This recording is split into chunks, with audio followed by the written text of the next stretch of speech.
여러분 안녕하십니까? 정부가 북한의 원자력 발전소를 극비리에 지어주려 했다는 논란이 이어지자 정부가 조금 전 삭제됐다는 원전 문건을 전격 공개했습니다. 내용은 그동안 밝혀온 대로 내부 검토 자료일 뿐 정부의 공식 입장이 아니라고 적혀 있지만 더 이상의 논란을 멈추겠다는 의지에서 문서 공개를 결정한 것으로 보입니다.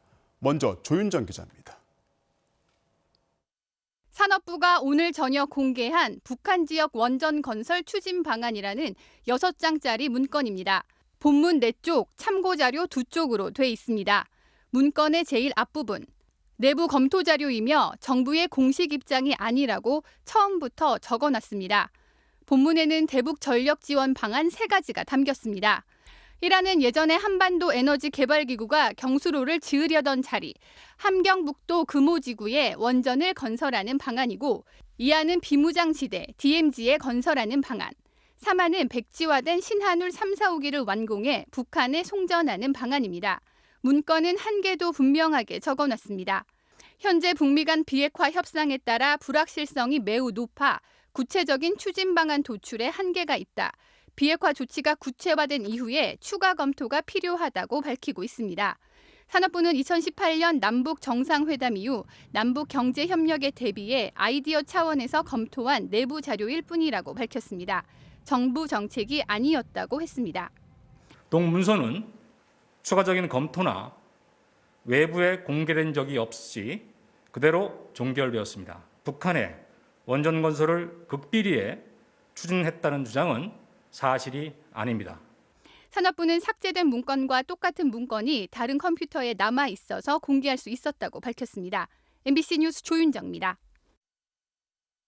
네, 이 원전 문제를 두고 국민의힘은 기선을 놓치면 안 된다는 듯 국정조사를 요구하고 있고 민주당은 선거를 앞두고 또 북한발 색깔론이냐면서 반박했습니다. 특히 문재인 대통령이 구시대 유물 같은 정치라면서 이례적으로 직접 야당을 비판했습니다. 이정신 기자입니다. 사실도 아니고 불가능하기까지 하다는 북한 원전 추진 논란을 국민의힘이 연일 이적 행위란 틀로 공세를 펼치자 문재인 대통령이 직접 소모적인 정쟁 중단을 촉구하고 나섰습니다. 국민 분열을 조장하는 구시대적 유물 정치를 그만두라고 한 겁니다. 가뜩이나 민생이 어려운 상황에서 버려야 할 구시대의 유물 같은 정치로 대립을 부추기며 정치를 후퇴시키지 말기 바랍니다. 청와대에선 선을 넘은 색깔론이다. 혹세무민하는 무책임한 선동이라는 더욱 강경한 비판들이 국민의힘을 겨냥해 터져나왔습니다. 해당 문건은 보고된 적도 추진된 적도 없는 비공식 문건이고 정상회담서도 원전은 거론조차 안 됐다는 정부 설명이 나오면서 국민의힘에 대한 여당의 반격도 본격화됐습니다.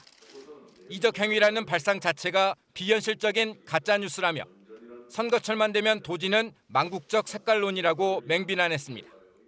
선거만 닥치면 색깔론을 들고 나오는 낡고 저급한 정치를 야당은 지금도 되풀이하고 있습니다. 국민의힘은 정부 설명에 대해 반박하거나 추가로 의혹을 제기하진 않았지만 여전히 이적 행위에 대한 의심이 든다며 국정조사를 거듭 요구했습니다. 사실 무근이라는 이야기만 가지고 의혹이 말끔히 해소될 수 있는 성격은 아니다. 그래서 국민을 대표하는 국회가 국정조사를 해서 민주당은 이미 다 설명된 사안이라며 국정조사 요구를 일축했고 정의당도 국민의힘이 엉터리 북풍 공작으로 국회를 무한 정쟁의 난장판으로 내몰고 있다며 국정조사 반대 입장을 분명히 했습니다. MBC 뉴스 이정신입니다. 남북 정상회담에 관여했던 인사들도 극비리에 원전을 추진했다는 건 터무니없는 의혹이라고 일축했습니다. 북핵 문제 전문가들도 남한이 미국 몰래 북한에 원전을 지어주는 건 실현 가능성이 전혀 없는 얘기라고 말하는데요. 왜 그런지 나세영 기자가 취재했습니다. 이인영 통일부 장관은 기자회견을 자처하며 적극 해명에 나섰습니다. 2018년 남북 정상회담 당시 USB로 북한에 건넨 40여 쪽 자료 어디에도 원전이란 단어가 없다고 했습니다. 확인한 바로는 한반도 신경제 구상의 내용 중에서 원전의 원자도 없는 것이 분명합니다. 청와대 국정상황실장이었던 민주당 윤건영 의원 역시 남북 정상회담에서 원전 관련 협상은 전혀 없었다며 원전 문제는 이전 정부에서 논의됐던 사안이라고 밝혔습니다. 다만 이전 정부에서는 논의된 바가 있습니다. 멀리는 제네바 합의 그리고 2005년 9.19 공동성명 등에는 전력난 해결을 위한 약속이 담겨 있습니다. 북한에 원전을 지어준다는 구상은 1994년 북한과 미국의 제네바 합의에서 시작합니다. 미국은 북한에 200만 킬로와트 발전 능력의 경수로 발전소를 지어주고 북한은 핵시설을 동결하기로 합니다. 기초 공사까지 했지만 2003년 2차 북핵 위기로 건설 사업은 중단됐습니다. 2005년 북한의 경수로 사업이 다시 추진됐지만 이때에도 남북이 아닌 6자 회담을 통한 국제사회의 합의였습니다. 북한 원전에 대한 마지막 논의였습니다. 이후엔 북한의 거듭된 핵 미사일 실험으로 오히려 유엔과 미국의 제재가 강화됐습니다. 감염병 예방 등 인도적 지원조차도 유엔 안전보장이사회의 승인을 받아야 하는 상황. 한국형 경수로의 원천 기술조차 미국이 가지고 있어 미국의 동의 없이 북한에 원전을 지을 수는 없습니다. 결국 한국 정부가 단독으로 그것도 극비리에 북한의 원전을 건설할 수는 없다는 겁니다. 우리가 남북한의 양자적인 차원에서 핵기술을 이전하거나 핵과 관련된 시설물을 만들어준다는 이런 것 자체는 불가능한 이야기인 거예요. 이 때문에 이명박 정부 당시 천영우 외교부 차관은 북한의 원전 단지를 건설하는 구상을 밝히면서 북한 비핵화와 통일 이후란 전제를 달았습니다. 북한이 핵실험 이후에 공식적으로 북한의 원자력 발전소를 지어주자고 하는 프로젝트는 없었어요. 현 정부 들어와서는 구체적인 상황이 더욱 없었어요. 북한도 이 같은 사실을 잘 알고 있어 지난 2005년 이후 10여 년간 원전 건설을 요구한 적이 없다고 외교부 관계자는 밝혔습니다. MBC 뉴스 나세웅입니다. 네, 헌법 65조 1항 공무원이 직무집행에서 헌법이나 법률을 위배했을 때 국회는 탄핵 소추를 의결할 수 있다. 이 대상에는 법관도 포함돼 있고 헌정사상 세 번째 법관 탄핵 소추안이 발의됐습니다. 대상은 사법농단 사건으로 위헌적 행위를 했다는 법원의 판단을 받은 임성근 부장판사입니다. 발의에는 의원 160명 넘게 서명했는데 이미 통과에 필요한 과반을 훌쩍 넘어서 헌정사상 처음으로 국회를 통과할 가능성이 높습니다. 먼저 김재경 기자가 보도합니다. 더불어민주당 법률권 의원들이 임성근 판사에 대한 탄핵 소추안을 제출했습니다. 소추안에 서명한 의원은 161명. 발의 참여 인원만으로 정족수를 훌쩍 넘겼습니다. 법원에서 판결을 통해서 또 전국법관대표자회의 결의를 통해서 반헌법 행위자다라고 사실상 공인을 한 판사이고요. 헌법상의 국회의 의무를 다한다는 취지에서 이번 소추안을 발의하게 되었습니다. 소추안에 담긴 탄핵 사유는 3가지. 세월호 7시간 의혹 제기로 재판을 받은 일본 상케이 신문 가토 지국장의 판결에 개입해 명백한 명예훼손이자 대통령을 조롱한 행위라는 청와대 의견이 반영되도록 했다는 겁니다. 또 쌍용차 집회와 관련해 기소된 변호사들에 대한 재판에서도 판결문 표현을 지적하며 개입했고 프로야구 선수 도박 사건을 재판에 회부하겠다는 담당 판사의 판단을 막았다는 이유도 적시됐습니다. 발의에는 이낙연 대표와 김태년 원내대표도 참여해 사실상 여당의 당론임을 공식화했습니다. 헌법과 법률을 위반한 법관의 일탈 행위에 대해 아무런 조치를 취하지 않는다면 국회의 의무를 소홀히 하는 것입니다. 국민의힘은 강력히 반발했습니다. 헌법재판소에서 수용될 가능성이 없다는 걸 알면서도 사법부 협박용으로 꺼내든 카드에 불과하다며 오히려 대법원장을 탄핵하겠다고 맞불을 놨습니다. 우리 당은 정권의 입맛에 맞는 대법원 판결을 쏟아내고 김명수 대법원장에 대한 탄핵 소추 발의 여부를 오늘 논의하고자 합니다. 탄핵 소추안은 사흘 뒤인 4일 표결될 전망입니다. 지난 1985년 유태흥 전 대법원장 탄핵과 2009년 신영철 대법관 탄핵은 국회를 통과하지 못했지만 이번엔 달라질 가능성이 매우 높습니다. MBC 뉴스 김재경입니다. 국회를 통과하면 공은 헌법재판소로 넘어갑니다. 과연 헌재도 법관의 탄핵을 인정할 것인지 이 법적인 쟁점과 함께 곧 퇴임하는 판사를 탄핵하는 걸 두고 실효성 논란도 있습니다. 여당은 그냥 넘어가는 건 국회의 직무유기라는 입장이고 야당은 법원 길들이기라고 반박합니다. 이어서 이학수 기자입니다. 임성근 판사는 이달 말 법복을 벗습니다. 국회가 탄핵소추안을 의결해도 헌법재판소가 이달 안에 결론을 내기는 어렵다는 게 임 판사 측과 국민의힘의 주장입니다. 법관 제명 신청을 하지 않고 스스로 물러나는 법관에 대한 탄핵이 어떠한 실익이 있는지. 이에 대해 이탄희 의원은 MBC와의 인터뷰에서 임 판사의 퇴직을 예상치 못했다고 털어놨습니다. 이렇게 도피성으로 갑자기 사직할 거라고 생각을 못했어요. 이 부분에 대해서는 제가 예상하지 못한 점에 대해서 죄송하다고 말씀드립니다. 하지만 헌재 결정을 미리 계산해서 접근하는 건 절대적으로 반대한다며 헌정 질서의 작동을 확인하는 것 자체가 실익이라고 반박했습니다. 헌법재판소는 헌법재판소의 의무를 다하는 것이고요. 국회는 국회의 의무를 다하는 것입니다. 미국 의회 역시 이미 퇴임한 트럼프 전 대통령에 대한 탄핵 절차를 추진하고 있습니다. 임 판사의 직권남용 혐의에 대해선 1년 전 무죄가 선고됐습니다. 현재 2심이 진행 중인 만큼 탄핵은 지나치다고 보수야당은 주장합니다. 하지만 같은 판결문에 임 판사의 행위가 위헌적이라는 표현이 6번이나 등장했습니다. 검찰 기소에 따른 형사재판과 별개로 국회 소추에 따른 헌법재판은 충분히 가능하다는 반박이 나오는 이유입니다.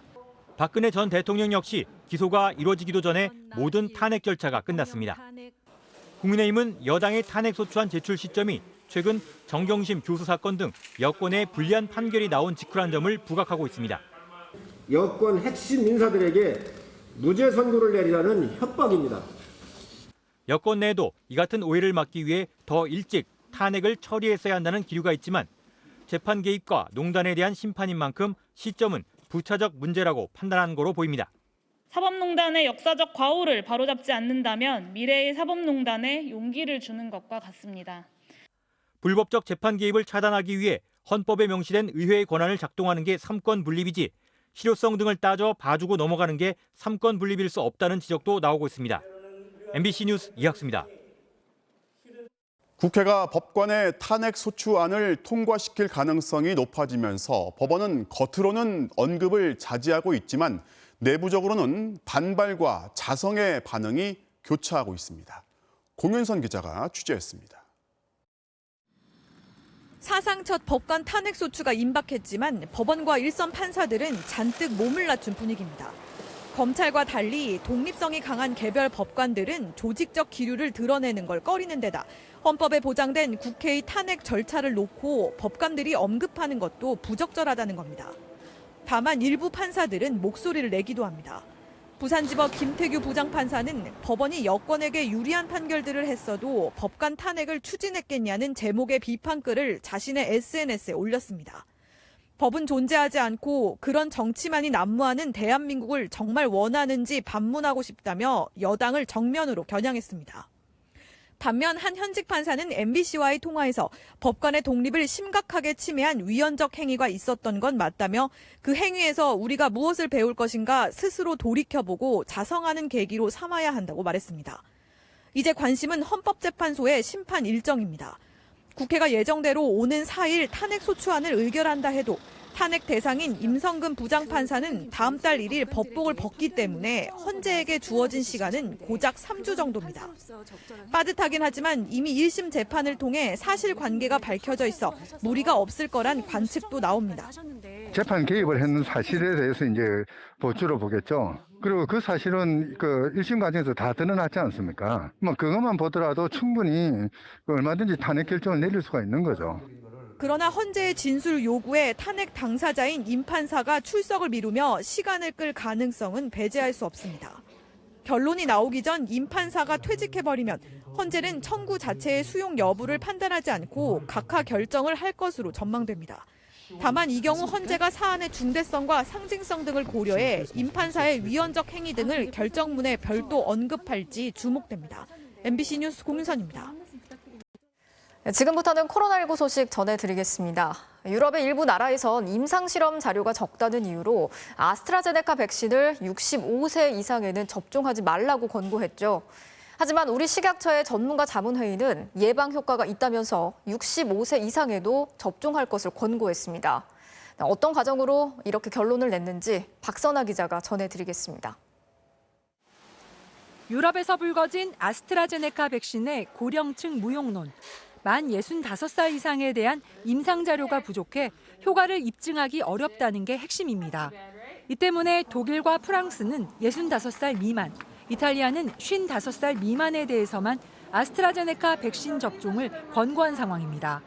식품의약품안전처가 검증 자문단 회의에서 논의한 결과 전문가 8명 중 한두 명을 제외한 다수가 65살 이상의 고령층도 접종해야 한다는 의견을 낸 걸로 확인됐습니다. 외국 사례를 분석한 결과 효과성과 안전성 분석을 위한 임상시험 대상에 고령자는 10%도 채 되지 않았지만 백신을 투여했을 때 면역 반응이 성인과 비슷했고 예방 효과가 확인됐다는 겁니다. 고령층은 코로나19 바이러스에 대항하는 항체의 양인 결합 항체가가 성인군과 비슷했고 바이러스에 직접 결합해 사멸시키는 항체량인 중화 항체가도 면역 형성이 가능한 60%를 넘어섰습니다. 백신 접종 뒤 나타날 수 있는 과민 반응인 아나필락시스 등 중대한 이상 반응도 없었습니다. 종합적으로 고려할 때 참여 대상자 중 고령자 수가 적다는 이유만으로 고령자에 대한 투여를 배제할 수 없다는 의견이었습니다. 이 밖에도 검증 자문단은 전체 성인을 대상으로 한 아스트라제네카 백신의 예방 효과는 62% 정도이며 표준 용량으로 4에서 12주 간격으로 2회 투여하는 게 적절하다고 판단했습니다. 임신 기간 중에는 투여하는 것을 권장하지 않는다라고 자문하였으며 수유부에서는 이 백신이 모유증으로 분비 여부에 대해서는 알 수 없다는 내용을 다만 고령자 접종 등과 관련해서는 앞으로 2번의 논의가 더 이루어질 예정입니다. 오는 4일엔 식약처 법정 자문기구인 중앙약사심의위원회가 열려 관련 내용을 다시 논의하게 됩니다. MBC 뉴스 박선아입니다. 정부가 이달 중순에 시작하는 화이자 백신 접종을 위해서 예방접종센터를 만들어서 공개했습니다. 여기서는 초저온 유통이 필수인 화이자와 모더나의 백신을 접종하게 되는데요. 일단 하루 600명 정도로 시작하고 공간도 대기, 접종, 관찰 이렇게 세 구역으로 나눴습니다. 박윤수 기자가 취재했습니다. 서울국립중앙의료원의 코로나19 예방접종센터가 준비를 마쳤습니다. 이달 중순쯤 들어올 화이자 백신 6만 명분은 인천공항에 내리는 즉시 영하 70도의 초저온 유통 과정을 거쳐 접종센터로 옮겨집니다. 일단 백신이 입고가 되면은 냉동 상태로 보관이 되고요. 저희가 접종 대상자 수를 사전에 전날에 미리 받아서 필요한 백신의 양을 해동을 합니다. 접종센터는 대기, 접종, 관찰 3개 구역으로 나눠져 있습니다. 먼저 대기 구역에서는 접종자를 확인하고 발열 체크와 문진표를 작성합니다. 접종 구역으로 이동해서 예진을 마치면 해동과 희석을 끝낸 백신을 주사기로 접종받습니다. 냉장을 통해서 해동된 거를 클린 벤치에서 5명이나 6명 분의 주사를 뽑아내는 과정을 여기서 하는 거고요. 접종 후에는 관찰 구역으로 가서 15분에서 30분 정도 이상 반응 여부를 확인하게 되는데 심각한 이상 반응이 발생하면 즉시 병원으로 이송됩니다. 이달 중순 화이자 백신을 맞을 첫 접종자는 코로나19 환자를 치료하는 의료진입니다. 정부는 화이자 백신이 조속히 도입될 수 있도록 관련 절차를 최대한 신속하게 진행하고 국내 도착 즉시 접종할 수 있도록 관련 준비를 추진하고 있습니다. 화이자와 모더나 백신을 접종할 예방접종센터는 국립중앙의료원 등 4곳으로 시작해 다음 달 21곳, 7월엔 250곳까지 늘어납니다. 국립중앙의료원의 경우 우선 초기 접종 목표를 하루 600명으로 잡고 추세를 보면서 접종 인원을 늘릴 계획입니다. 아스트라제네카와 얀센 백신 접종은 전국 10,000곳의 위탁의료 기관에서 진행됩니다. 정부는 9월까지 국민 4,300만 명에 대한 1차 접종을 마무리할 계획입니다. MBC 뉴스 박윤수입니다. 오늘 신규 확진자는 70일 만에 가장 적었습니다. 하지만 집단 감염의 건수가 늘고 있고 이제 비수도권에서 증가세를 보이고 있습니다. 정부는 3차 유행이 다시 확산할 수 있다면서 설을 앞두고 이동을 자제해달라고 당부했습니다. 보도에 김아영 기자입니다. 서울 동대문구의 한 고시텔. 지난달 29일 거주자 1명이 첫 확진 판정을 받은 뒤 하루 만에 직원과 다른 거주자 등 9명이 추가 확진됐습니다. 역학조사 결과 이 고시텔은 복도를 중심으로 각각 양쪽에 방이 배치돼 있어 자연 환기가 어려웠던 것으로 드러났습니다. 주방, 화장실, 샤워실, 세탁실 등을 공용으로 사용하고 있었고 일부 거주자는 함께 식사를 하셨던 것으로 조사되었습니다. IM 선교회 교육시설발 확진자는 5명이 추가됐고 서울 한양대병원과 관련해서는 16명이 추가 확진됐습니다. 코로나19 신규 확진자 수는 305명. 지난해 11월 말 이후 70일 만에 최저치를 기록했지만 주말이라 검사 건수가 평일 대비 절반가량으로 줄어든 영향이 큽니다. 불안한 지표들도 나타나고 있습니다. 지난 한 주간 집단 감염 발생 비율은 전주보다 11% 늘어난 32.7%를 기록했고 수도권 확진자 수는 소폭 감소했지만 IM 선교회 집단 감염의 영향으로 충청권과 호남권 등 비수도권은 증가세로 전환했습니다. 여기에 변이 바이러스 감염자는 영국발 변이 4명, 브라질 변이 2명, 남아공 변이 1명 등 7명이 추가되면서 모두 34명으로 늘었습니다. 이 때문에 방역당국은 거리 두기 단계와 방역 조치를 계속 유지하는 게 안전하다는 입장입니다. 이번 거리 두기 단계 유지 조치 등은 설 연휴에 감염 확산을 예방하고 백신 접종의 차질 없는 진행 그리고 3월 개학 등을 위해 환자 발생 수준을 안정적으로 낮추는 데 필요한 조치입니다. 방역당국은 그동안 감소세에 접어들었던 3차 유행이 재확산으로 전환하는 추세인지와 관련해 이번 주 금요일까지의 확진자 상황을 지켜보고 판단할 것이라고 말했습니다. MBC 뉴스 김아영입니다. 아직 정확한 연결고리가 확인되고 있진 않지만 IM 선교회 관련 집단 감염은 광주의 한 대형교회 집단 감염, 여기에서 다시 어느 고등학교로까지 번지는 연쇄 감염의 흐름에 계속 언급되고 있습니다. 김철원 기자가 취재했습니다. 8명의 코로나19 확진자가 나온 광주 남구의 한 여자 고등학교입니다. 확진된 여고생들은 취업에 대비한 교과외 특별반 수업에 참여했다가 감염된 것으로 확인됐습니다. 이 학교에서 안디옥 교회 관련자로 감염된 학생이 특별반 수업에 참여한 사실이 알려진 뒤 학생과 교직원을 전수조사한 결과입니다. 특히 미용반의 경우 실기 과목의 특성상 마스크를 제대로 쓰기 어려웠던 것으로 알려졌습니다. 앞서 지난달 28일엔 광주의 또 다른 고등학교에서도 방과 후 수업에 참여한 학생이 확진자로 나와 전수검사가 실시된 적이 있습니다. 이로써 안디옥 교회에서 비롯된 코로나 확진자는 109명으로 늘었습니다. 성인 오락실을 매개로 한 확진자도 늘어 지금까지 48명을 기록했습니다. 원생과 교사를 포함한 7명이 확진됐지만 감염원이 모호했던 광주 북구 어린이집의 경우 역학조사 결과 확진된 어린이의 아버지가 성인 오락실을 방문한 사실이 드러났습니다. 어린이집 원생 중에 부모 중에 한 분이 부모님이 저기를 성인 오락실을 다녀온 게 확인됐고 오늘 거기가 확진이 됐습니다. 확진자가 나온 성인 오락실은 현재 4곳으로 늘었는데 이용객이 여러 곳을 옮겨 다닌 게 확산의 원인으로 추정됩니다. TCS 국제학교와 안디옥 교회, 성인 오락실을 매개로 감염이 확산되면서 광주에선 열흘 만에 345명이 확진됐습니다. 지난 1년간 광주에서 발생한 확진자의 18%에 달하는 규모입니다. MBC 뉴스 김철원입니다. 박범계 신임 법무장관이 취임 이후 처음으로 윤석열 검찰총장을 만났습니다. 이 두 사람의 만남이 부쩍 관심을 끄는 건 코앞에 닥친 검찰 간부 인사 때문이기도 하죠. 1년 전 추미애 전 장관과 윤석열 총장의 갈등의 시작도 바로 검찰 인사 문제였는데 박범계 장관은 어떨지 이번 주가 분수령이 될 것으로 보입니다. 임현주 기자가 전해드리겠습니다. 박범계 법무부 장관의 취임 일성은 역시 검찰개혁이었습니다.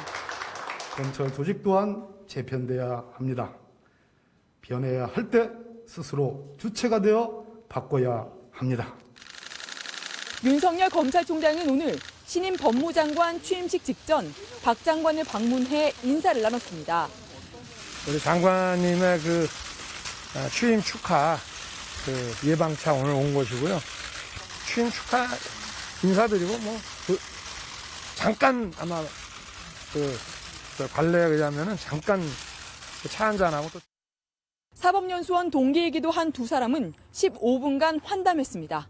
초미의 관심사는 역시 코앞으로 다가온 검찰 간부 인사였지만 오늘 만남에선 관련 대화가 없었던 걸로 전해졌습니다. 취임 축하 예방 와서 서로 덕담하고 이러는 거고. 1년 전 추미애 전 장관이 취임했을 때 윤 총장은 나흘 뒤에야 축하 인사를 갖고 이 상견례 바로 다음 날 두 사람은 검찰 인사를 두고 정면 충돌하기 시작했습니다. 당시와 비교하면 훨씬 무난한 출발이지만 이번에도 첫 단추는 검찰 인사일 수밖에 없습니다. 앞서 박 장관은 검찰총장의 의견을 들어 간부 인사를 내겠다고 여러 차례 밝혔던 만큼 윤 총장과의 공감대 형성에도 나설 걸로 보입니다. 관심을 끄는 인사 대상자는 윤 총장의 최측근이자 추 전 장관이 좌천시킨 한동훈 검사장과 반대로 추 전 장관의 최측근으로 윤 총장과 한 검사장을 겨냥해온 이성윤 서울중앙지검장 등입니다. 또 추 전 장관 지시로 윤석열 총장 징계 청구를 강행했던 법무부 감찰 라인을 어떻게 처리할지도 주목됩니다. 당장 내일이라도 박범계 장관과 윤석열 총장이 만나 검찰 인사를 논의할 거란 얘기도 나옵니다.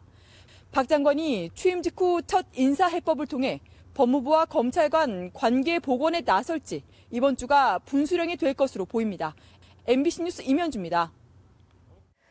지난주 미국에서 개인과 헤지펀드 사이에 공매도 전쟁이 벌어졌죠. 게임스톱 사태인데 남의 일이 아닙니다. 국내에서도 개인 투자자들이 공매도 재개를 반대하면서 단체 행동에 나섰습니다. 김민찬 기자입니다. 지난주 미국에서 벌어진 개인 투자자와 헤지펀드 사이의 공매도 전쟁. 여기에 동학 개미들도 가세했습니다. 한국 개인 투자자가 지난주 이틀 사이에 게임스톡 주식 8천억 원어치를 사들인 겁니다. 미국 개인 투자자 로빈 후드들도 동학 개미의 참전을 반기며 한국어로 응원합니다. 영자, 영자. 한국에서도 이런 일이 벌어질까? 오늘 오전 서울 시내에는 나는 공매도가 싫어요. 동학개미 살려라라는 글이 적힌 버스가 돌아다녔습니다. 개인 투자자들이 여론전에 나선 겁니다. 동학개미들이 주가 하락 폭락으로 쓸쓸하게 퇴장할 그럴 우려가 있습니다. 그래서 이들은 셀트리온과 HLB 두 종목을 골라 한 주씩 사기 운동도 시작했습니다. 각각 코스피와 코스닥에서 공매도가 가장 많은 종목입니다. 공매도는 주가 하락에 베팅하는 매매 기법입니다. 2019년 외국인과 기관은 주식 67조 원어치를 공매도한 반면 개인은 230억 원, 3,000분의 1 수준입니다. 특히 외국인과 기관 투자자들의 불법 공매도가 문제입니다. 지난 4년간 32건, 1,713억 원의 불법이 적발됐는데 처벌은 과태료 89억 원에 그쳤습니다. 불법 무차익 공매도를 실시간으로 잡아내는 그 적발 시스템 구축이 가장 시급합니다. 영업 인가 취소, 영업 정지 이런 것도 우리나라도 적용을 해야 됩니다. 공매도는 작전 세력이 주가를 끌어올리지 못하게 막는 순기능이 있습니다. 정부도 코로나19로 일시 중단한 공매도를 다른 선진국들처럼 다시 시행하겠다는 입장입니다. 무조건 그냥 공매도를 이렇게 다 그냥 금지했던 거 푸는 것보다는 어떤 좀 제도적 보완을 통해서 좀 여유를 갖고 하는 게 좀 맞지 않나. 개인 투자자들의 반발에 정부는 한 발 물러섰습니다. 3개월 정도 더 늦추고 그 사이에 제도를 정비할 것으로 보입니다. 처벌을 강화하고 개인들의 공매도 기회를 지금보다 20배 정도 늘리기로 했습니다. MBC 뉴스 김민찬입니다. 오토바이를 몰고 아파트에 들어오지 말라. 배달기사는 화물 엘리베이터를 타라. 음식 배달이 늘고 있는 요즘 일부 아파트가 배달기사들에게 내건 요구 조건들입니다. 참다 못한 배달기사들이 갑질 아파트 명단을 만들어서 국가인권위원회에 진정을 넣었습니다. 이재민 기자가 취재했습니다. 오토바이를 타고 가던 배달기사가 지하주차장 입구에 멈춰섭니다. 여기로밖에 못 들어가요. 지상통행이 막혀 어쩔 수 없이 들어간 지하. 바닥은 마치 빙판길 같습니다. 방수 페인트를 발라놨기 때문에 발을 거의 이렇게 썰매 타듯이 이렇게 가고 있어요. 아예 단지 안으로 오토바이가 들어가는 걸 막아버린 아파트도 많습니다. 키 없는데요. 우체국 오토바이와 택배차는 다니는데 유독 개인 배달 오토바이만 막는 아파트. 겨우 안으로 들어가면 화물 취급을 당합니다. 어이 아저씨, 왜 거기 가? 일로 와.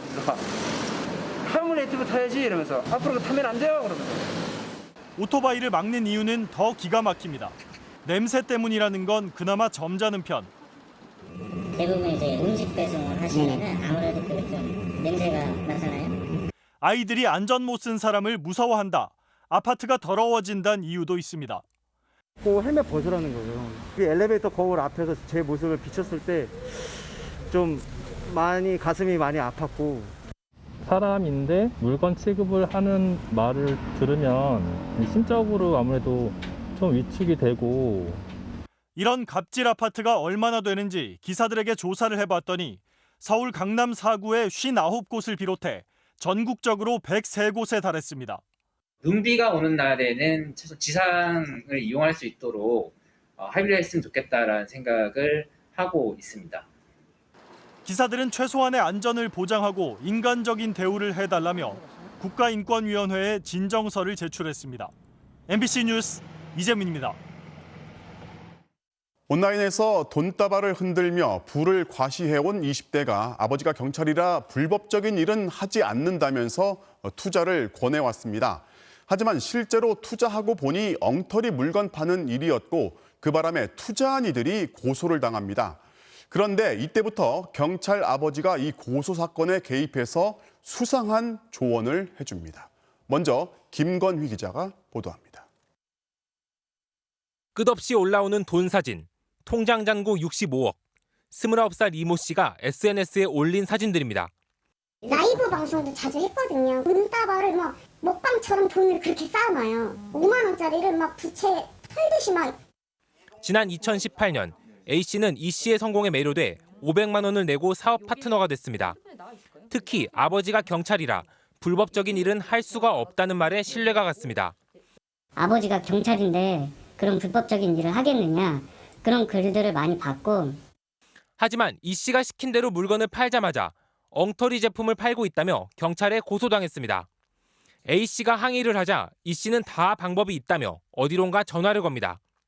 옛날에 나 전라도에서 신고당했던 그 내가 그때 어떻게 해갖고 인간 신청했지? 맞다. 오케이 아빠 알았어. 통화 상대는 이 씨의 아버지. 당시 경기 양주경찰서에서 경감이었습니다. 일단 허위 진단서를 만들어 사건을 내가 근무하는 경찰서로 옮겨라. 이후 더 구체적인 조언이 이어집니다. 저렇게 얘기를 해요. 동대문 시장 가다가 정확하게 위치는 기억이 안 난다. 지금 팀장이 나한테 전화 준 거예요. 그렇게 하지 말고 편하게 줘서 받아준다고. 시키는 대로만 하면 벌금도 안 나올 거라고 자신합니다. 안 나올 확률이 99%예요. 그 정도 가지고 벌금 다 내리면 대한민국에서 벌금 안 낼 사람이 없어. 결국 이 사건은 A 씨에게 벌금 50만 원을 부과하는 것으로 끝났습니다. 그리고 경찰관 아버지를 둔 이 씨의 범죄는 더 대담해졌습니다. 가입비 300만 원만 내면 큰 돈을 벌 수 있다며 1000명에 달하는 투자자를 모았습니다. 의사도 이 사업에 참여했다. 내 밑에는 이렇게 의사, 각종 뭐 교수 이거 확인시켜주겠다. 따라와라 하더니 돈을 이렇게 비닐로 쌓아놓고 대략 한 20억 정도. 하지만 이 씨는 돈 버는 방법을 조언했을 뿐 사기는 아니라고 강력히 부인했습니다. 이런 것들은 다 본인이 아니세요? 그 65억이라는 돈이 있었으면 서울 나가서 펜트하우스에 살고 있지? 그건 말도 안 되는 거고요. 피해자들은 지난해 경찰에 이 씨를 사기 혐의로 고소했습니다. 그러자 이 씨는 아버지의 관할 지역으로 주소를 옮겼고 이 사건은 아버지가 근무 중인 포천경찰서에서 맡게 됐습니다. MBC 뉴스 김건유입니다.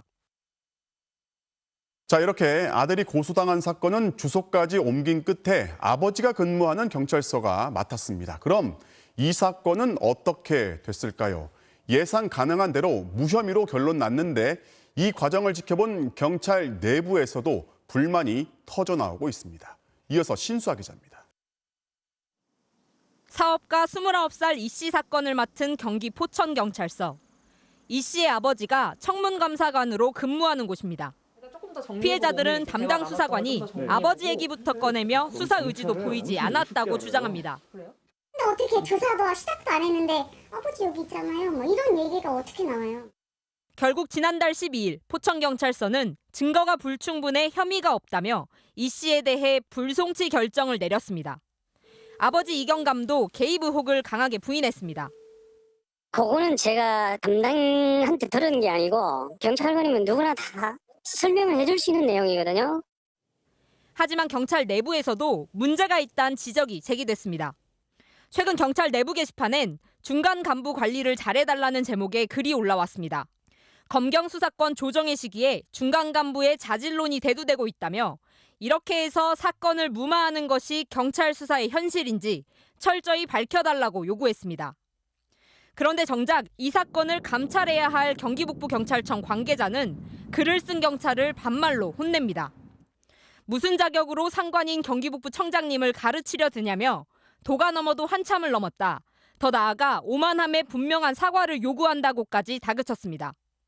이를 본 경찰들은 틀린 말 한 게 없다. 겁박해야 할 사람은 글쓴이가 아니라 의혹을 받는 경감이다라며 분노를 쏟아내고 있습니다. 파문이 확산되자 북부청은 이경감에 대한 감찰을 진행 중이라고 밝혀왔습니다. 아직 결과를 말씀드리기는 좀 곤란하고 일단 특무감사관으로서는 좀 부적절해서 정기 인사할 때가 이제 인사 조치는 할 예정입니다. 하지만 피해자들은 더 이상 경찰 수사를 못 믿겠다며 지난 25일 의정부지검에 이경감과 아들을 고소했습니다. MBC 뉴스 신서입니다. 만취한 20대가 몰던 차량이 중앙 분리대를 뚫고 오토바이를 들이받으면서 50대 오토바이 배달원을 숨지게 했습니다. 사건 발생 시간은 밤 9시 반쯤, 만취한 운전자는 직전 9시까지 술을 마시고 운전대를 잡았고 오토바이 배달원은 배달 마치고 집으로 돌아가던 길이었습니다. 허현우 기자가 취재했습니다. 중앙분리대 건너편에서 서서히 움직이는 보라색 불빛. 50살 김모 씨가 몰던 오토바이가 화면 밖으로 사라지는 순간 반대쪽 차선에서 검은색 SUV가 질주해 옵니다. 중앙분리대를 뚫고 차선 2개를 가로질러 인도 위를 달리던 오토바이를 그대로 덮쳤습니다. 가로등을 들이받고서야 멈춰선 차량에선 시뻘건 화염이 치솟았고 운전자는 에어백이 작동하면서 무사히 빠져나왔습니다. 수류탄 터지는 소리 났어요. 3번이나 그러더라고요. 그러니까 여기가 누워있고 사람은 누워있고 차는 저기서 불이 붙어갖고 있더라고요. 하지만 오토바이를 몰고 가던 김 씨는 끝내 병원에서 숨졌습니다. 사고 차량은 이곳에서 중앙분리대를 넘어 역주행을 시작했습니다. 50m가량을 역주행하던 차량은 이곳에서 오토바이 운전자 김 씨를 덮쳤습니다. 가해 차량 운전자는 28살 강모 씨. 30분 전인 저녁 9시까지 친구와 술을 마신 뒤 곧바로 운전대를 잡았고 혈중 알코올 농도는 0.135%의 만취 상태였습니다. 그 친구들하고 술 먹고 집에 가다니까 그렇게만 얘기다. 본인이 술이 취해서 기억을 잘 못한다고 사고 경위를. 목숨을 잃은 김 씨는 15년째 해온 음식 배달 일을 마치고 집으로 돌아가던 중이었습니다. 다른 날보다 배달이 많아 월세 16만 원을 갚을 수 있게 됐다면서 밝은 표정으로 퇴근하던 모습이 마지막이 됐습니다. 방황길에 살고 그 방세 그 맵고 따고 좋아가지고 내일 아침에 주고 나온다고. 석 달 전 전주 효자동에서도 배달 아르바이트를 하던 고등학생이 음주 차량에 치여 목숨을 잃었습니다. 코로나 이후 야간 배달이 늘면서 이런 음주운전 사건이 남의 일 같지 않다고 업계 사람들은 말합니다. 음주로 운전하는 사람들 여러 보죠. 근데 이게 사고 나면 어떨까. 어제 같은 사고만 봐도 오토바이 타고 싶은 생각이 안 들어요. 경찰은 일명 윤창호법으로 알려진 특정범죄 가중처벌법상 위험운전 치사 혐의로 가해 운전자에 대해 구속영장을 신청했습니다. MBC 뉴스 허연호입니다. 건설 현장의 노동자 12명이 타고 있던 승합차가 뒤집히면서 7명이 숨졌습니다. 고속도로의 굽은 나들목을 지나다 비에 젖은 길에 미끄러진 것으로 보이는데요. 김광현 기자가 취재했습니다. 고속도로를 달리다 나들목 출구 방향으로 급히 차선을 바꾸는 흰색 승합차. 잠시 뒤 이 차량은 중심을 잃고 뒤집어졌습니다. 안에 타고 있던 사람들이 도로 여기저기 쓰러져 있고 안전모 같은 장비들이 뒹굴고 있습니다. 당진 영덕고속도로에서 사고가 난 건 오늘 오전 8시 반쯤. 남세종 나들목으로 향하던 12인승 승합차가 안내판을 들이받고 전복된 겁니다. 차에 타고 있던 12명 가운데 7명이 현장에서 목숨을 잃었고 나머지 5명은 병원에 후송됐습니다. 모두 건설 현장 일용직 노동자로 2명을 제외한 10명은 중국 국적이었습니다. 새벽 일찍 전북 남원에 있는 건설 현장에 갔다가 일거리를 얻지 못해 다시 숙소로 돌아오던 길이었습니다.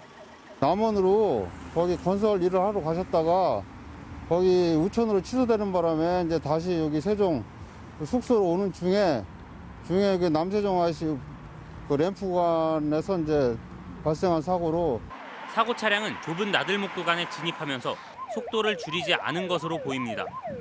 비가 내려 미끄러워진 회전 구간에서 속도를 이기지 못해 사고가 났을 가능성이 제기됩니다.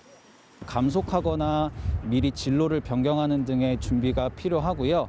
특히 우천시에나 이상기후 시에는 노면이 더 미끄럽기 때문에 특히 대형 사고가 아닌데도 탑승자 대부분이 안전띠를 착용하지 않아 인명피해가 컸다는 증언도 나오고 있습니다. 경찰은 고속도로 CCTV와 블랙박스 영상을 분석해 과속과 안전띠 착용 여부 등 정확한 사고 경위를 조사할 계획입니다. MBC 뉴스 김광현입니다. 김포와 김해 두 국제공항에서 여객기가 엉뚱한 활주로에 내린 사실이 뒤늦게 알려졌습니다. 김해에 내린 항공기는 다행히 활주로가 비어 있어서 큰 사고를 피했지만 김포공항의 경우 활주로를 횡단하던 다른 항공기와 충돌할 뻔했던 것으로 확인됐습니다. 윤파란 기자가 단독 취재했습니다. 지난 2019년 11월 15일 오후 5시 55분 아시아나 항공기 한 대가 광주공항을 이륙해 목적지인 김포공항으로 향합니다. 당초 착륙이 예정된 활주로는 32번 오른쪽이었지만 출발 직전 32번 왼쪽으로 변경됐습니다. 그런데 조종사는 바뀐 활주로 정보를 입력하지 않았습니다. 30분쯤 뒤 김포공항에 접근한 이 항공기는 결국 엉뚱한 32번 오른쪽 활주로로 빠르게 내려섰습니다. 문제는 그 순간 중국 상하이 항공의 A330 항공기 한 대가 이 활주로의 끝부분을 가로질러 지나가고 있었다는 겁니다. 두 항공기 사이의 거리는 1.8km. 다급했던 관제탑에선 횡단하던 A330에 빠르게 지나가라고 교신했고 착륙 중이던 아시아나 항공기 기장도 지나치는 이 항공기를 눈앞에서 지켜봤습니다. 착륙 직전 서울 접근 관제에선 32번 왼쪽 활주로를 계속 전달했고 조종사들은 입으로는 그대로 복창하면서도 실제로는 잘못된 활주로로 내린 겁니다. 기장은 맹목적으로 따라서 복창한 꼴이었고 허가받지 않은 활주로에 내렸다는 생각을 전혀 못했다며 실수를 인정했습니다. 아시아나 항공은 해당 여객기 기장과 부기장에게 면허정지 30일의 징계를 내렸습니다. 위험천만한 착륙은 또 있었습니다. 태풍 링링이 몰아치던 2019년 9월 7일 오후 4시 50분쯤 바람의 방향이 바뀌면서 김해공항에 접근하는 항공기들은 활주로의 반대 방향으로 착륙하는 선회 접근을 했습니다. 그런데 승객과 승무원 162명을 태운 상하이 항공 소속 B1949 항공기는 당초 허가받은 18번 오른쪽이 아니라 왼쪽 활주로에 내렸습니다. 엉뚱한 경로로 선회했던 겁니다. 다행히 활주로가 비어 있었던 탓에 대형 사고는 피했습니다. 평소에도 김해공항은 조종사가 활주로를 육안으로 확인하면서 운항해야 하고 선회 접근 절차도 복잡해 대표적인 까다로운 공항으로 꼽힙니다. 보통 통상적으로 하는 노멀한 서클링 어프로치도 아니거든요, 여기가. 더 멀리 나가도 돌아 들어가야 되는데 이 공항은 좀 그게 산책이 안 돼요. 짧게 꺾어서 돌아가가지고 내릴 수밖에 없는 환경이거든요. 국토교통부는 이 두 건을 항공기 준사고로 규정하고 상하이 항공의 3건, 아시아나 항공의 2건의 안전 권고를 내렸습니다. MBC 뉴스 윤파란입니다. 지난 2018년 은수미 성남시장이 정치자금법 위반 혐의로 수사를 받을 당시 담당 경찰관이 수사 기밀을 알려주는 대가로 이권을 요구했다는 의혹에 대해서 전해드렸죠. 경찰이 해당 경찰관이 근무 중인 성남 수정경찰서 등을 압수수색한 것으로 MBC 취재 결과 확인됐습니다. 임명찬 기자입니다. 지난달 29일 오후 경기 남부지방경찰청 소속 수사관들이 성남 수정경찰서를 압수수색한 것으로 확인됐습니다. 또 수정경찰서 형사과 소속 김모 팀장의 자택과 차량 등도 압수수색해 컴퓨터 하드디스크와 휴대전화 등을 확보한 것으로 전해졌습니다. 김 팀장은 지난 2018년 은수미 시장의 정치자금법 위반 혐의 수사를 담당했던 성남중앙경찰서 진흥팀 소속이었습니다. 당시 은 시장 측의 수사 기밀을 유출하는 대가로 4천억 대에 달하는 지역 개발 사업의 이권을 요구한 혐의를 받고 있습니다. MBC가 은 시장의 전직 비서관 이모 씨로부터 확보한 녹음 파일에는 당시 정황이 고스란히 남아 있었습니다. 하수처리장 지하화 사업이라고 들어봤어? 예. 대장님 들어오시고 주무 과장들 모여서 회의를 하셨나 봐. 만약에 하게 되면 내가 좀 관여할까 해서. 이 통화 이후 이전 비서관은 김 팀장을 만나 경찰 수사 결과 보고서를 열람하고 수사 내용을 은 시장 측에 전달했다고 주장했습니다. 시험 볼 때 그 답안지, 그 역할하는 수사 결과 보고서 그거를 은수미 쪽에 보여주는 거예요. 그냥 눈으로만 보라 그랬으니까 받아 적고 온다.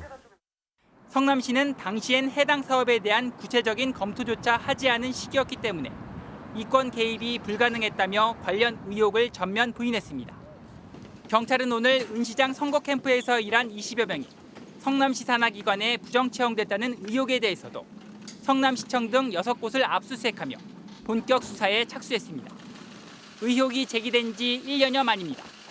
은수미 시장이 특혜 채용 지시한 증거 확보했습니까? 다만 이번 압수수색 대상에서 은 시장의 집무실과 자택 등은 제외돼 직접적인 연결고리는 아직 찾지 못한 것으로 보입니다. 경찰은 확보한 자료를 분석해 은 시장과 관련된 의혹들에 대한 수사 대상을 확대한다는 방침입니다. MBC 뉴스 임명찬입니다.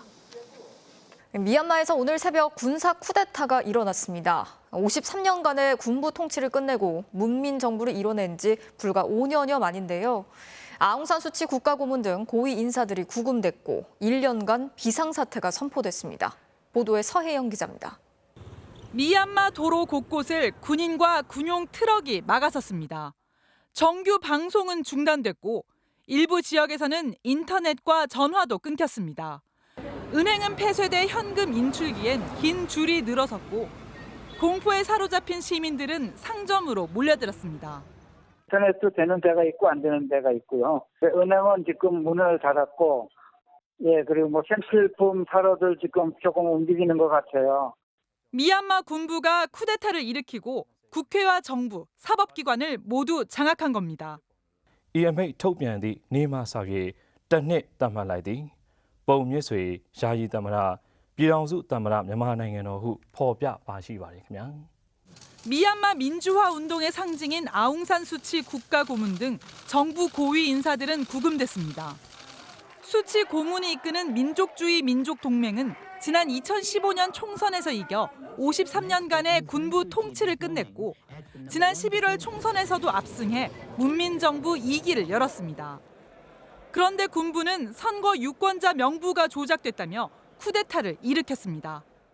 이စစ်တပ်အနေနဲ့ကတော့ကျွန်တော်တို့ဒီရွေးကောက်ခံပြည်သူရွေးကောက်ခံအစိုးရကိုအခုလိုမျိုး 수치 고문은 성명을 통해 미얀마를 다시 군부 독재로 되돌리려 한다며 항의 시위에 나서줄 것을 호소했습니다. 미국을 비롯한 국제사회도 군부 쿠데타를 일제히 비판하며 문민정부 인사들의 즉각적인 석방을 촉구했습니다. This is unacceptable. The international community rejects what has happened. To see that this does not stand. 이런 가운데 미얀마 양곤에서 한국으로 출발할 예정이던 항공편이 전면 취소돼 교민 등 승객 130여 명의 발이 현지에 묶였습니다. 외교부는 아직은 교민 안전에 이상이 없는 것으로 파악됐다며 교민 보호에 만전을 다하겠다고 밝혔습니다. MBC 뉴스 서혜연입니다. 유럽은 변이 바이러스가 무서운 기세로 번지고 있습니다. 평범한 직장인의 영화 감독까지 동원해서 백신 접종에 사활을 걸고 있지만 속도는 제자리 걸음인데요. 이런 상황에서도 방역 수칙을 무시한 집회와 시위가 계속되고 있어서 우려가 커지고 있습니다. 보도에 김정원 기자입니다. Proceed with the vaccination today. 소독솜으로 모형 팔뚝을 닦은 뒤 주사를 놓습니다. 영국 전역에 설치된 접종센터에서 일하게 될 자원봉사자들이 교육을 받고 있습니다. 평범한 직장인부터 영화 감독까지 3만 명이 벌써 지원했습니다.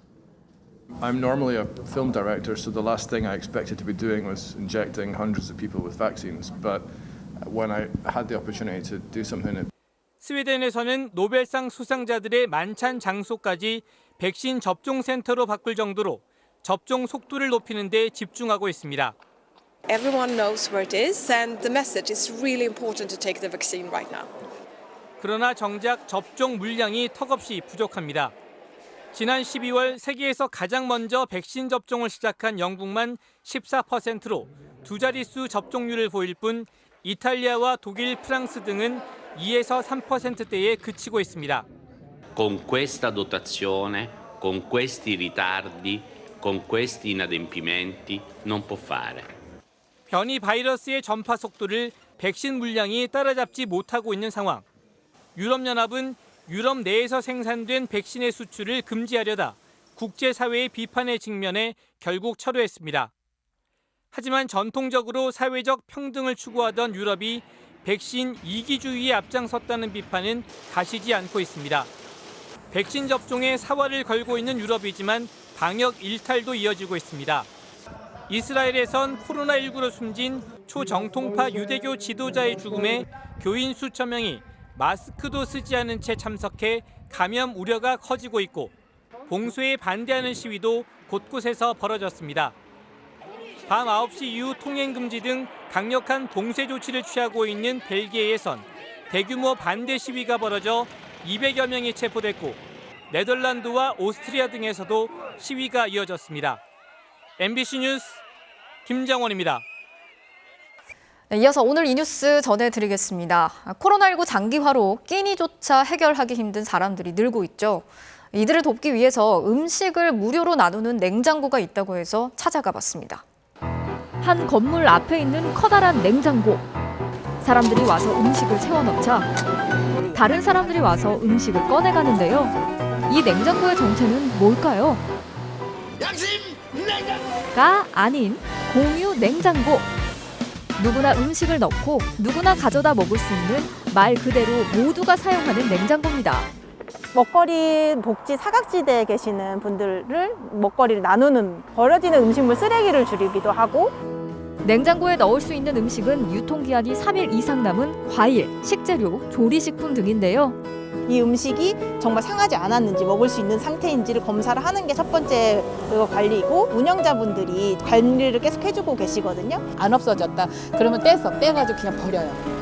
이렇게 채워진 냉장고의 음식들은 경제 위기에 놓인 가정이나 긴급하게 먹을거리가 필요한 사람들이 요긴하게 이용하고 있습니다. 일하기인데 일단 반찬 안 해도 되니까 걱정 안 해도 되니까 2번 내지 3번.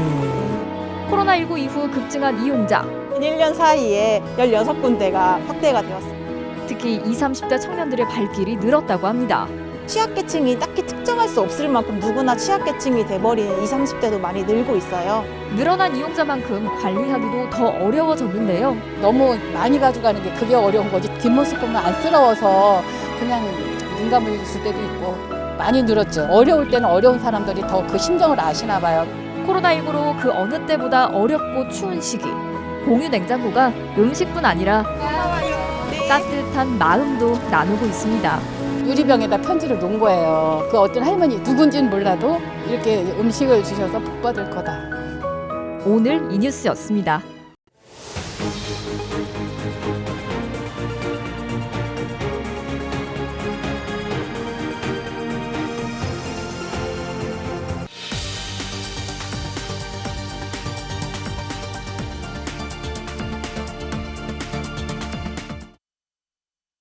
김종인 비상대책위원장을 비롯한 국민의힘 지도부가 4월 재보궐선거가 예정된 부산을 찾아서 최대 이슈 중의 하나인 가덕도 신공항에 찬성한다는 입장을 밝혔습니다. 여기에 한일 해저터널 카드까지 꺼내 들었는데 여당은 선거용 공약이라고 비판했습니다. 배주환 기자가 취재했습니다. 가덕도 신공항 건설을 적극 지지한다. 두루뭉술한 입장이던 국민의힘 지도부가 처음으로 찬성 입장을 내놨습니다. 가덕도 특별법 역시 처리를 약속했습니다. 가덕도까지 직접 찾은 김종인 비대위원장은 사실상 당론임을 재확인했습니다. 일단은 가덕도 공항을 갖다가 하는 걸로 우리 국민의힘이 의견을 모았기 때문에 더 이상 다른 얘기는 할 필요가 없다고 봐요. 국민의힘은 여기에 더해 한일 해저 터널까지 만들겠다는 공약도 밝혔습니다. 해저 터널까지 추가해 민주당과의 공약 대결에서 차별화하고 동시에 이를 부산 민심에 더 호소해보겠다는 포석으로 풀이됩니다. 민주당은 곧바로 선거용 공약이라며 깎아내렸습니다. 최인호 수석 대변인은 해저 터널이 개통되면 부산이 일본 규슈 경제권에 편입돼 경유지화가 될 우려가 있다면서 일본에서도 주요 관심사가 아니어서 생뚱맞다는 반응이라고 지적했습니다. 여기에 국민의힘의 대구 경북 지역 의원들 사이에선 가덕도 신공항에 대한 반발도 여전히 감지됩니다. 국회 일정을 이유로 부산을 찾지 않은 주호영 원내대표는 불만을 감추지 않았습니다. 가덕도 신공항 관련해서 김종인 위원장님이 오늘 부산 가서 공개적으로 지지 표명을 하셨는데 이거 당론으로 봐도 되는 걸까요? 저는 그 입장을 가지고 있지 않습니다. MBC와 통화에서도 특별법 처리를 묻는 질문에 나에게 말도 하지 않고 갔다며 할 말이 없다고 불편한 심기를 드러냈습니다. 반면 민주당은 이낙연 대표와 김경수 경남지사가 예정에 없던 회동까지 하며 가덕도 특별법 처리 의지를 거듭 확인했습니다. 2월 임시국회 회기 안에 가덕 신공항 특별법을 반드시 통과시켜서 불가역적인 다시는 되돌릴 수 없는 일로 만들겠다 하는 것을 거듭 확인드립니다. 가덕도 신공항을 둔 여야의 공방은 일단 잦아들 것으로 보입니다. 그러나 선거용 공약이 아니냐는 비판, 또 야당 내부의 이견 등은 여전히 변수로 남아 있습니다. MBC 뉴스 배주환입니다. 지난 1년 동안 코로나19의 여파로 소득 불평등이 더 커졌다는 게 숫자로도 확인됐습니다. 소득이 낮을수록 고용이 불안정할수록 더 큰 타격을 입었습니다. 서유정 기자가 취재했습니다. 거의 1년 동안 이어진 사회적 거리두기. 우리 국민의 소득은 얼마나 줄어들었을까? 한국은행은 7.4%가 줄었다는 추정치를 내놨습니다. 원래 100만 원을 벌 수 있었다면 92만 6천 원으로 줄었다는 뜻입니다. 하지만 이건 평균치일 뿐 현실은 더 가혹합니다. 누군가는 아예 일자리를 잃었고 조금씩은 입에 풀칠하는 정도는 됐는데 지금 현재 상황은 아예 없는 거고요. 누군가는 빚더미에 올라 앉아 있습니다. 그냥 있어도 문 닫고 있어도 관리비만 70만 원 또 나와요. 생계 유지비가 있어야 되잖아요. 계속 빚으로 남고 있어요.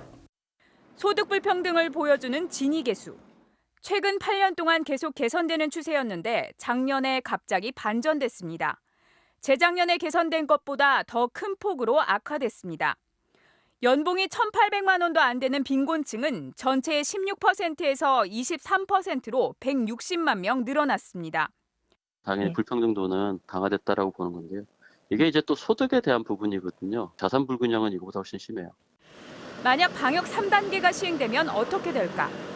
3단계가 한 달 동안 시행될 경우 정규직은 소득이 거의 줄지 않지만 임시 일용직은 더 큰 타격을 받습니다.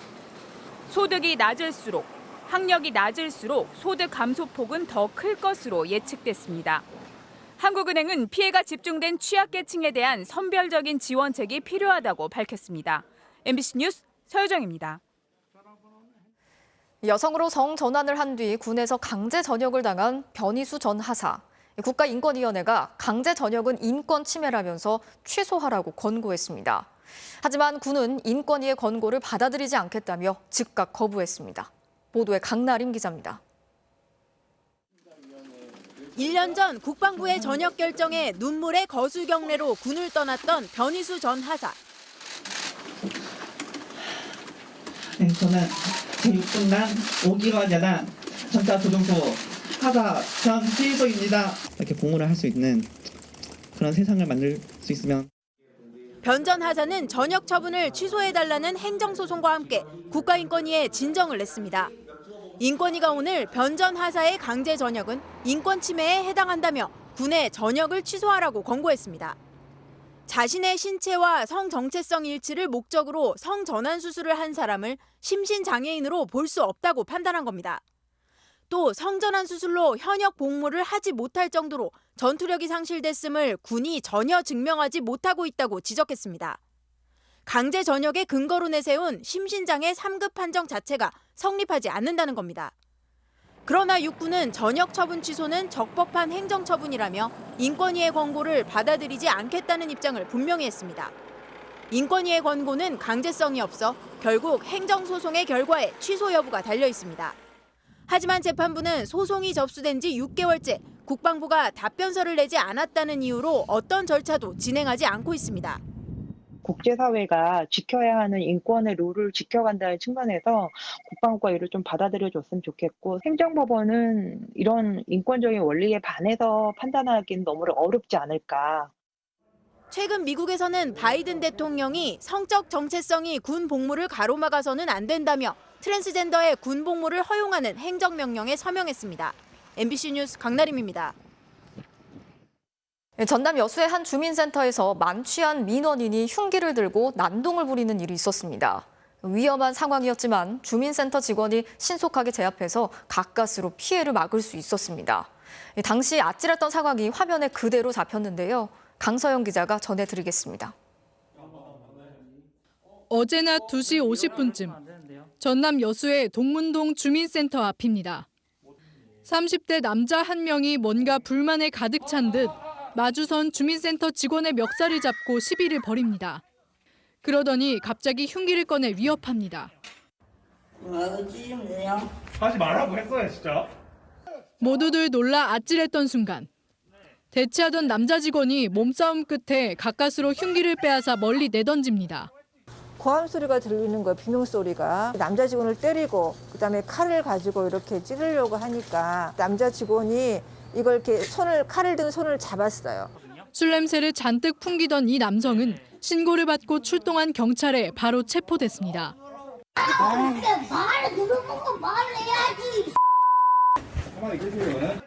근처에 살던 이 남성은 주민센터의 민방위 훈련과 관련한 민원 전화를 계속하다 직접 찾아온 것으로 알려졌습니다. 주민센터 측은 이 남성이 통화를 하면서 욕설을 거듭해 전화를 끊은 뒤 받지 않던 상황이었다고 설명했습니다. 휴일이었지만 마침 주민센터엔 재난지원금 업무를 위해 여러 직원들이 나와 일하고 있었습니다. 위험한 상황이었지만 젊은 직원의 신속한 대응으로 별다른 피해는 발생하지 않았습니다. 제압을 안 하면은 다른 직원들이 이제 다칠 수도 있겠구나. 경찰 조사에서 A씨는 난동 당시 기억이 잘 나지 않는다고 진술한 것으로 알려졌습니다. 경찰은 A씨가 평소 우울증으로 약을 복용해왔다는 사실을 확인하고 A씨를 정신병동에 입원 조치했습니다. MBC 뉴스 강서영입니다. 최근 유치원이나 어린이집 같은 보육시설마다 언어 발달이 늦어지는 아이들이 늘고 있습니다. 함께 생활하는 교사들이 하루 종일 마스크를 쓰면서 생기는 현상일 수도 있다고 하는데요. 송강모 기자가 취재했습니다. 태어난 지 35개월 된 김모군. 엄마가 하는 이야기는 다 알아듣는데 단어를 바로 말하지 못하고 발음도 뭉개집니다. 이게 뭐야? 아웅 사자? 아웅 사자? 아이와 대화가 안 되니 부모들도 답답합니다. 이거 먹고 싶어요? 어떻게 먹을 거예요? 생후 36개월 전후 아이들은 단어 서너 개를 섞어 문장, 어구를 만들어 표현할 수 있어야 합니다. 병원에선 아무 문제가 없다는 답만 돌아왔습니다. 병원에서도 맞벌이라고 하니까 아무래도 언어 이제 외부 자극이 좀 덜하기는 하겠다라고. 이게 단순히 언어 발달의 문제가 나중에 사회성하고 사고력적으로 이게 문제가 된다고 해서. 그런데 어린이집마다 김군과 비슷한 어려움을 겪는 아이들이 최근 늘었다고 합니다. 이제 언어 발달에서 조금 아이들이 받아들이는 게 떨어지는 부분이 많이 있거든요. 저희가 사회성이나 언어나 이렇게 도움을 줄 수 있는 부분이 있는데 자극하는 부분에서 너무 둔화되는 느낌이 드는 거예요. 그 원인으로 마스크가 지목됩니다. 유아들의 언어 발달에서 가장 중요한 건 소통.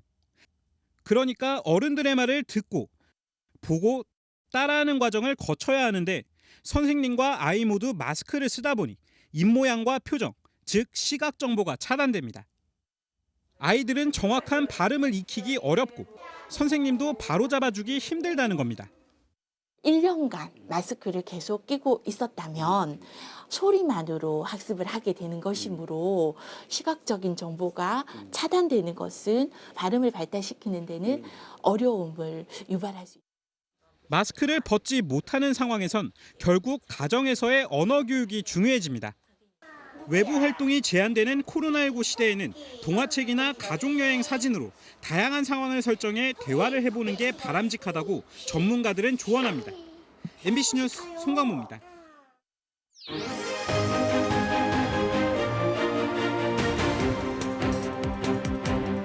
정치적 참견 시점, 오늘도 정치팀 김재영 기자와 함께 하겠습니다. 자, 오늘 준비한 소식 볼까요? 네. 성추행의 부당해고 논란까지 위기의 정의당인데 당대표 성추행에 이어서 이번에는 의원실 부당해고 논란이 불거졌어요. 네, 외우내환, 진퇴양난 이런 말로 다 설명하기 어려울 정도로 정의당 상황이 아주 복잡합니다. 네. 우선 주말 사이 불거진 부당해고 논란부터 보시죠. 네. 긴급 면담을 진행했습니다. 억울한 경우가 없도록 해결 방안을 마련해 나갈 것입니다. 마음이 무겁습니다. 정의당이 국민 여러분께 큰 실망을 안겨드렸습니다. 저도 괴롭게 맡겠습니다. 부단히 혼나겠습니다.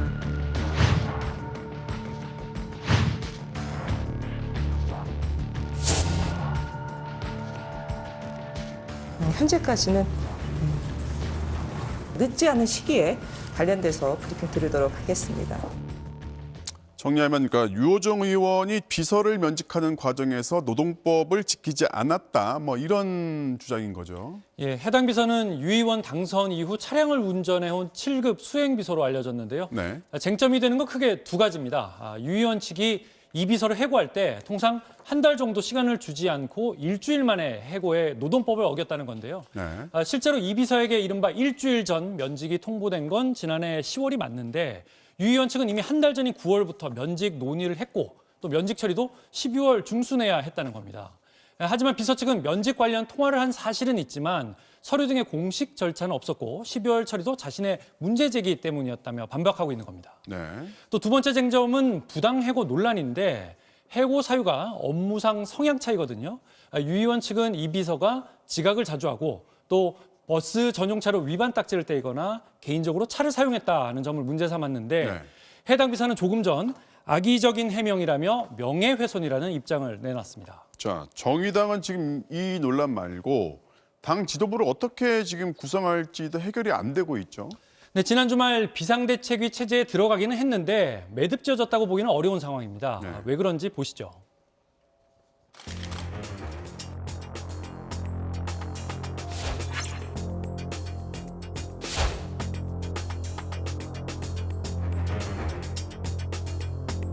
총사퇴를 해야 된다는 의견이 있었습니다만 다수가 일단은 비대위로 가는 것을 동의해 주셨습니다. 당의 위기를 수습하고 조직 문화를 근본적으로 개선하겠습니다. 정의당에 실망하신 국민들, 지지자들 앞에 엎드려서 사과해야 할 때라고. 당이 지금 이제 굉장히 어려운 상황에서 하루아침에 당이 정상화되기는 어렵지 않습니까? 일단 이제 비대위가 출범했기 때문에 하나하나 결정해 나갈 것으로 보입니다. 비대위가 계속 언급되는데 일단 비대위 체제로 가기로 한 거죠. 네, 그렇기는 한데 심한 내홍을 겪고 있습니다. 김윤기 부대표 체제가 시작되자마자 김종철 대표와 같은 운동권이라며 개파 논란에 휩싸였고요. 비상회의 체제로 갔다가 다시 비상대책위 체제로 책임 주체가 계속 바뀌고 있지만 네. 당원들은 같은 지도부가 무슨 비상대책을 논의하냐며 지도부 사퇴를 요구하고 있는 상황입니다. 당 대표 성폭력 사건도 지금 이게 마무리가 다 된 게 아니잖아요.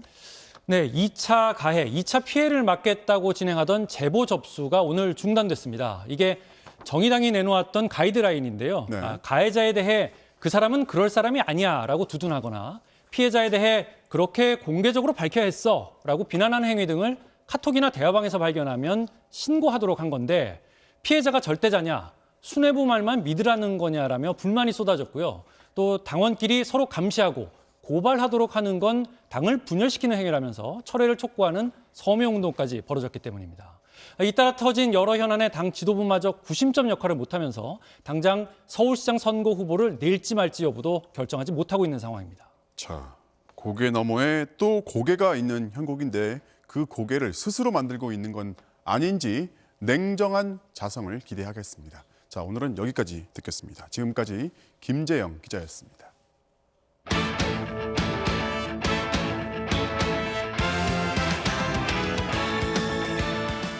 월요일 밤 스포츠 뉴스입니다. KBO 리그 10개 구단이 오늘 일제히 국내 스프링 캠프에 돌입했습니다. 구단 인수를 앞둔 SK 선수단에겐 SK 유니폼을 입고 치르는 마지막 훈련인데요. 그 스프링 캠프 현장을 전윤칠 기자가 다녀왔습니다. SK가 34일 동안 스프링 캠프를 치를 제주입니다. 신세계 그룹으로 구단 매각이 진행되면서 이번 스프링 캠프는 SK 와이번스의 이름으로 치러지는 마지막 공식 행사가 됐습니다. 담담한 표정으로 제주에 입성한 선수단. 선수들을 만나기 위해 이른 아침부터 공항까지 나선 팬들은 아쉬움을 감추지 못했습니다. 두산이나 키움이 바뀔 것으로 예상했는데 전혀 예상치 않았던 SK가 바뀌어가지고 깜짝 놀랐어요. 뉴스 보고. 궂은 날씨 탓에 실내 훈련으로 시작한 스프링 캠프 첫 일정. 어수선함을 다잡아야 하는 김원영 감독은 SK 로고 대신 인천 영문표기만 된 인터뷰판 앞에서 복잡한 심경을 드러냈습니다. 지금까지 야구하면서 이런 상황은 처음이고요. 일단 부담도 되고 지금 긴장도 되고 저는 지금 준비한 대로 캠프 할 계획으로 가지고 있습니다. 다 함께 SK 유니폼을 입고 모인 훈련 장면도 의미 있게 다가옵니다. 당연하다고 생각했던 이 유니폼을 지금 이렇게 다시 입게 돼서 조금 감회가 색다르고요. 그래도 좋은 추억이 많기 때문에 그 추억 깊게 남기도록 하겠습니다. 환경은 달라졌지만 보여줘야 하는 건 결국 경기력입니다. 새로운 유니폼이 나왔을 때 그 유니폼을 입고 정말 그라운드에서 최선을 다해서 그 기대치에 부응할 수 있는 선수가 되도록 잘하겠습니다. SK 구단은 오늘 신세계 그룹과 제주에서 면담을 갖고 검정색 모자와 빨간색 상의 등 기존 상징색을 새 유니폼에 반영해달라고 요청했습니다. MBC 뉴스 전은칠입니다. 지난해 꼴찌팀 한화는 국내 전지훈련에 임하는 각오가 유독 남다릅니다. 새 사령탑 수베로 감독은 첫 훈련에서 번역기까지 동원했다는데요. 김태훈 기자가 보도합니다. 한화의 스프링 캠프 첫날 훈련장엔 대전에서 급히 공수해온 방수포가 깔려 있습니다. 아침부터 장대비가 내리면서 실외 훈련은 모두 취소됐습니다. 하지만 실내에서도 충분히 의욕이 넘쳤습니다. 수베로 감독 부임 후 첫 훈련인 만큼 1분 1초에 최선을 다했습니다. 훈련 생각에 밤잠까지 설쳤습니다. 감독 코치님들과 좀 재밌는 그런 훈련을 또 상상하면서 어떻게 잠을 들었는데 눈 뜨고 조금 힘이 빠져가지고 코로나19로 해외 대신 선택한 국내 전지 훈련. 변화무쌍한 겨울 날씨에 정민철 단장은 직접 잔디를 밟아가며 운동장을 꼼꼼히 확인했고 수베로 감독도 통역 대신 직접 번역기를 돌려가며 소통에 나섰습니다. Talk to me. What's your role? Do you like starting games or relieving games better? 저는 나에게 이야기합니다. 게임을 시작하거나 게임을 더 잘 풀어주는 역할이 무엇입니까? 리빌딩을 선언했지만 성적도 놓칠 생각은 없습니다. But while you rebuild, you still want to have expectations and goals, and not just go into rebuild mode and think that rebuild means losing, like we spoke before. 베테랑을 대거 내보내며 젊어진 한화. 수베로 감독이 실패할 자유를 강조한 만큼 선수들도 부담을 덜고 도전할 계획입니다. 실패를 두려워하지 말라고 말씀하시더라고요. 우물쭈물하다가 실수하고 실패하는 것보다는 나는 실패해도 괜찮다. 이게 좀 자신감 있게 들이대서 이렇게 실패하는 거하고 큰 차이가 있다고 생각을 해요. MBC 뉴스 김태훈입니다. 프로농구에서 허운과 허운의 형제 맞대결이 펼쳐졌는데요. 코트 위에선 형제라고 해도 양보가 없네요. 월요일 밤 스포츠 뉴스였습니다.